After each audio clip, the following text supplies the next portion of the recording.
Students on industrial attachment have been left stranded as the new lockdown has caught a number of them away from their home cities. Many of them are now confused as to how they will survive without income for rent and money for food. The lockdown was effective from the 22nd of July, after the Office of the President announced that there will be yet another tight lockdown banning intercity travel and CBD entry on public transport without a pass. Some of these students were told to leave halls of residence as COVID-19 cases shot up. But while they were in the middle of packing up to leave, the lockdown was also announced. So this new level of lockdown has had like a huge negative impact on us as students who are attached outside our home cities or towns. Because first of all, most of us are renting here, and by the end of this month we are expected to pay rent, and there is money that we hadn't budgeted for.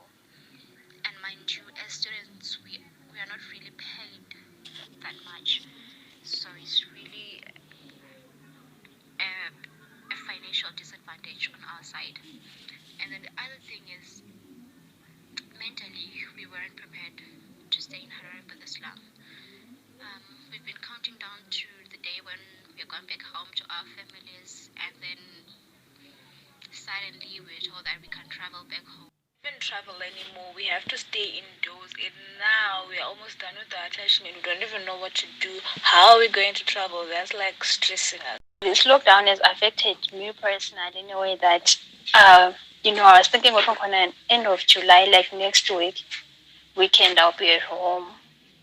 But alas, I'm stuck in Harare till further notice, so yeah, it's tough. When you're used to staying with your family each and every day, doing things with them, and now you've been far away for almost a year, and who knows, maybe it's going to be more than a year and you're not with them. Yeah, it's not that easy. And also, like this month, August, I hadn't budgeted for it, like rent, which I have to pay rent where I stay because I don't have relatives. I don't stay with relatives this side.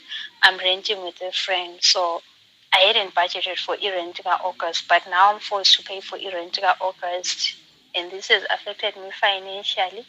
Budget yami, izinto zamadinga ezibudgetile azisahambi kahle.